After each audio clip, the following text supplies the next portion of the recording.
खबर बेतिया से, जहां सेंट्रल पब्लिक स्कूल का उद्घाटन गरिमा देवी सिकारिया ने किया। उन्होंने कहा, जो क्षेत्र के बच्चों को गुणवत्ता शिक्षा और सशक्त भविष्य की ओर अग्रसर करेगा। यह विद्यालय न केवल शिक्षा का केंद्र बनेगा, बल्कि आने वाली पीढ़ियों के विकास और सशक्तिकरण में महत्वपूर्ण भूमिका निभाएगा। शिक्षा के माध्यम से समाज को आगे बढ़ाने की इस पहल से निश्चित ही बच्चों का भविष्य उज्जवल होगा। आज इस सेंट्रल पब्लिक स्कूल में आके मुझे बहुत अच्छा लग रहा है। आप इस पब्लिक स्कूल के डायरेक्टर, सभी टीचर्स और यहाँ पे पढ़ने वाले जो स्टूडेंट्स हैं, जो पहले से बताया गया है कि पहले से कोचिंग संस्थान था, चल रहा था, तो उपस्थित सभी अतिथिगण, आप सबों का हार्दिक अभिनंदन और स्वागत करती हूँ मैं।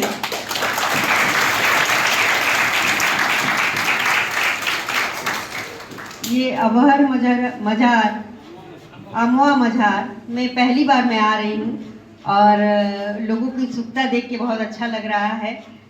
सबसे पहली बात है कि एक शैक्षणिक संस्थान क्या होता है, इसके बारे में बताने की ज़रूरत नहीं होती है।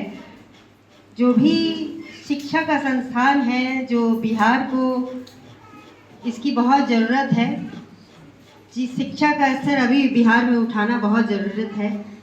और ख़ास तौर में जो माता पिता हैं, माता पिता को ये ध्यान देना है कि मेरा बच्चा केवल स्कूल जा रहा है, इससे नहीं मतलब है, वो स्कूल जाके पढ़ाई भी कर रहा है, ये भी देखना है।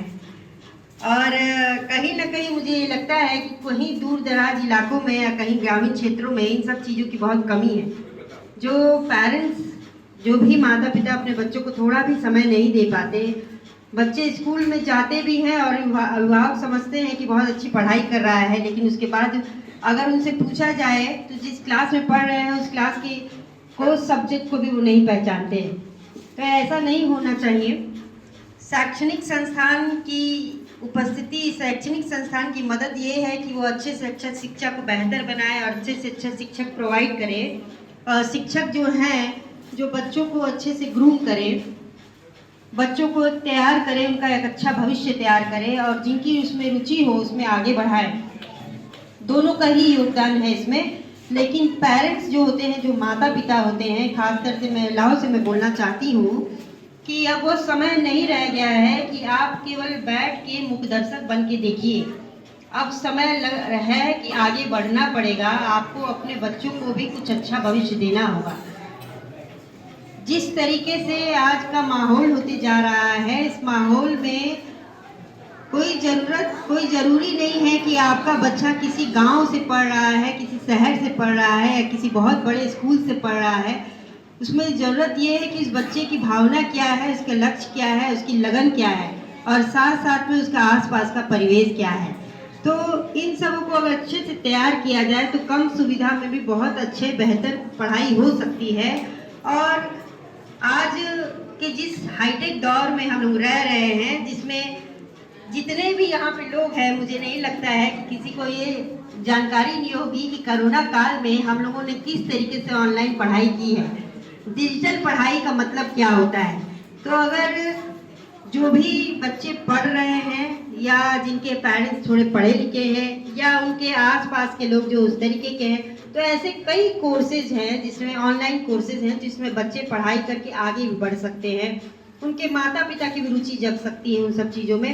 तो ये बोलना बहुत ख़राब होगा, ये गलत होगा कि बहुत कम सुविधा में पढ़ाई करना या फिर इस तरीके की फैसिलिटी नहीं है तो हम क्या करें, लाचार हैं।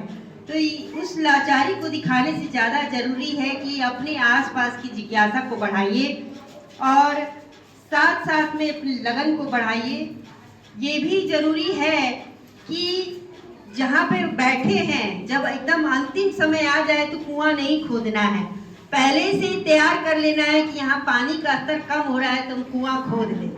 तो इसलिए मैं खास तौर से महिलाओं को बोलना चाहती हूँ, ग्रामीण क्षेत्र की महिलाओं को बोलना चाहती हूँ कि समय नहीं खे के रहो कि घर में डूबते के बाद, घर में डूबक के घर में अपन घर के परिवार के पाले पोसे के बाद, लेकिन साथ साथ में जरूरत बा कि अपन बच्चा के बेहतर भविष्य बनाए।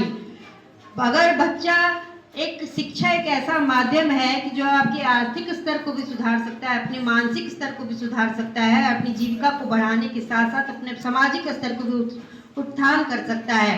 लेकिन उसे ज़रूरत ये है कि उसके उस माहौल को दिया जाए। बच्चा एक कच्ची मट्टी की तरह होता है, जिसे जिस शेप में डाला जाए वो आकार ले लेता है। तो इस आकार को प्रदान करने में सबका योगदान होना बहुत ज़रूरी है। और मुझे बहुत ज़्यादा भरोसा है कि जिस तरीके से आज हम बिहार दिवस मना रहे हैं, ये बिहार जो हमारी एक ऐतिहासिक जगह रही हुई है, जिसने बहुत बड़ा बड़ा इतिहास दिया है, जिनसे इतने बड़े आंदोलन हुए हैं, जिसमें इतने खादान थे, जिसमें हमें इतनी उपजाऊ मिट्टी मिली, इतनी अच्छी भौगोलिक व्यवस्था मिली है, इसके बाद भी आज हम इस शैक्षणिक स्तर पे देखा जाए तो थोड़े पिछड़े हैं। क्यों हैं? क्योंकि वो लगन और वो क्षमता और वो डेडिकेशन हमारे में नहीं है। और कहीं ना कहीं ज़रूरत है कि आज की युवा पीढ़ी को इन सब चीज़ों में आगे बढ़ना चाहिए और अपने आसपास को सुधार करना चाहिए, अपने परिवेश को सुधार करना चाहिए। जो लोग आगे बढ़ रहे हैं उनको साथ में लेके आगे बढ़ना चाहिए। ये बिहार में एक बहुत बड़ी परेशानी है, पूरे बिहार में एक बहुत बड़ी परेशानी है। मैं भी अपने आसपास ये महसूस करती हूँ कि एक व्यक्ति दूसरे व्यक्ति से ही परेशान है। ये ज़्यादा ज़रूरी परेशान नहीं हो कि ये ज़रूरी है कि वो मेरा एक यो संगठन है, मुझे एक यूनिटी बनानी है, इसी को बेहतर बनाने के लिए बेहतर बिहार बनाना है। तो मैं सभी उपस्थित सभी टीचर्स या शैक्षणिक संस्थान को बहुत बहुत बधाई देती हूँ। बेतिया से जय किशोर शर्मा की रिपोर्ट, TV1 इंडिया न्यूज़।